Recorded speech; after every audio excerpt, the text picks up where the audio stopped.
Today I'll be showing you how to make Aloe Vera Aftersun spray. I love the summertime.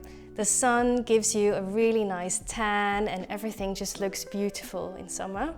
But we all know that the sun is not very sweet on the skin.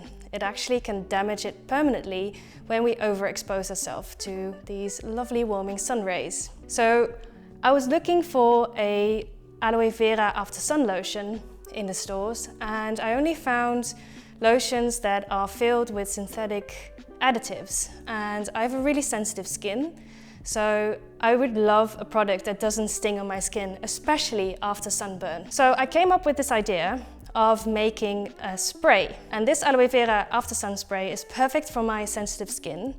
It is lightweight, which is great for summer, and it is super easy to make. So for this recipe, you'll need a couple of tools, a couple of glass beakers. I have two small ones, a little one, and a bigger one, a whisk, and a little spatula, and a little spoon, and a scale. And also we'll be needing some tools to adjust the pH again. I am using a baking soda solution and a citric acid solution for this, and I'm using a pH meter for this.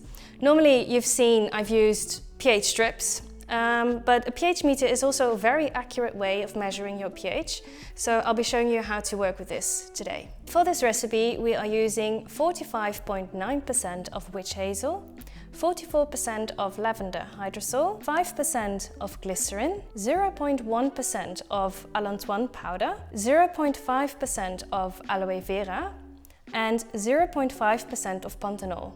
And to this recipe we are adding a preservative, of course. So I've already measured out the witch hazel and the lavender hydrosol, and we will be adding these two to this big beaker. So I've chosen witch hazel because it's a natural astringent, and it has astringent properties because there are tannins present in the witch hazel. So you might know tannins from red wine or unripe fruit, for example.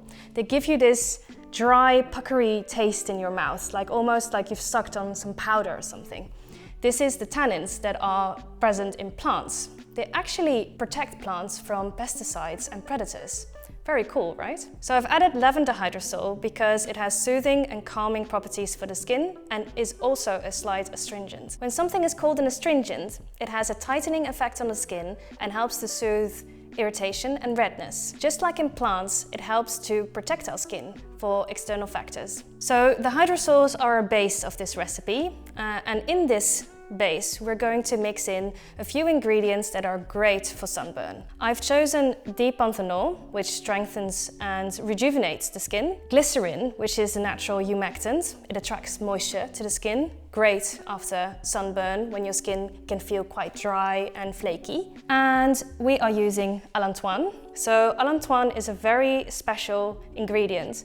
It comes from the comfrey plant, and it also helps to regenerate skin and also remove dead skin cells, which is great after sunburn. And then of course aloe vera powder. So aloe vera is very well known for its regenerative properties after sunburn, and you can see it quite often in after sun lotions. Aloe vera is your top choice for after sun care. It not only helps to reduce dark spots because it inhibits the enzyme that produces melanin. It's very interesting. It also helps to reduce inflammation and stimulate skin renewal. So normally aloe vera juice is very hard to preserve, so it usually comes with a preservative. This powder is actually a concentrated form of aloe vera gel. So what they do is they actually press the aloe vera gel into a large container with steam, and they dry it. So this is called spray drying, and then you end up with this fine aloe vera powder, which lasts for years in your cupboard. So it's very efficient to use this instead of aloe vera juice. So let's start the tutorial. So I've already measured out my hydrosol and my witch hazel here. In another beaker, we're going to mix up the rest of the ingredients except for the preservative, and we're going to mix everything up in this big beaker. Super easy, and it will only take you 5 minutes. We're going to add the witch hazel and lavender hydrosol to one beaker. And in the small beaker, we're going to weigh the rest of our ingredients. So put your beaker on the scale and now measure out the panthenol. You might have seen me do this in my previous video of the tropical body lotion. This is a very viscous liquid, so it looks like sugar. we need half a gram of this. To this, we are going to add 5 grams of glycerin. Then we are going to add the Allantoine powder. We're using 0.1% of this. And now we're going to add the Aloe Vera powder. We are using 0.5%. It's very highly concentrated, so you don't need a lot of it. So now we can mix these ingredients up together in this small beaker. Just give it a quick stir. You'll notice that the panthenol starts to dissolve in the glycerin mix, and the aloe vera becomes softer, and the allantoine is also dispersed over the mixture.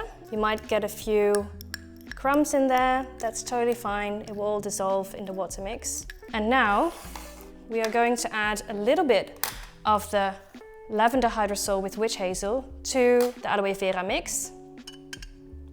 Just put a little bit in there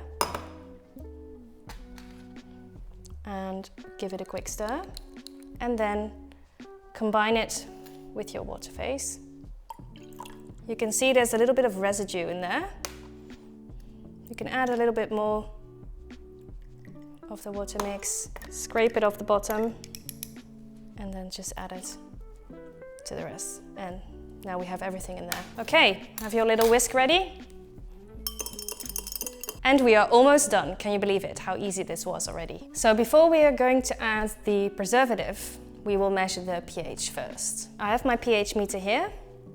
It's very easy, just turn it on and then dip it in the solution. And let's see where we are. I always leave it there for like half a minute. You can see when it's stabilized, it just stops moving. It's at 4.4, which is, if we were to put it on the skin now, it would definitely sting. You'll need 5.5 to have a really nice soothing spray. So we are going to raise the pH by adding a baking soda solution. I have it ready here. So again, this is 90% of demineralized water and 10% of baking soda, pre-blended in this bottle. I always do 5 drops at a time. Give it a quick stir and measure it again. Okay, when you see it's not going very fast, then you can add a few more drops. I think I'm going to add 10 now. And then afterwards we can always lower it if we have to. Yeah, so now it's at 5. We're going to add the preservative. So for this recipe I've chosen preservative 1388 Eco.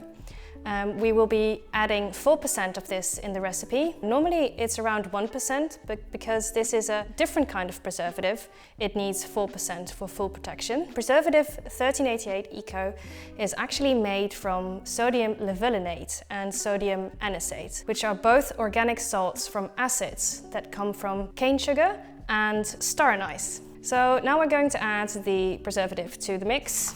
Have your scale ready? And then we're going to add 4%, so 4 grams in this mix. Takes a while with a small pipette like this. Now, give it a quick stir again. And now we're going to measure the pH again. See where we are? So this is quite interesting. The pH is higher a little bit. This is because it is a salt that I've added. The preservative contains salts, and all salts actually higher the pH of a recipe, and all acids lower the pH of a recipe. Now we will transfer our homemade Aloe Vera Aftersun spray to our 100 milliliter bottle with spray cap. Put the lid on top. So there it is, super easy, 5-minute Aloe Vera Aftersun spray with only natural ingredients that is great for people with sensitive skin.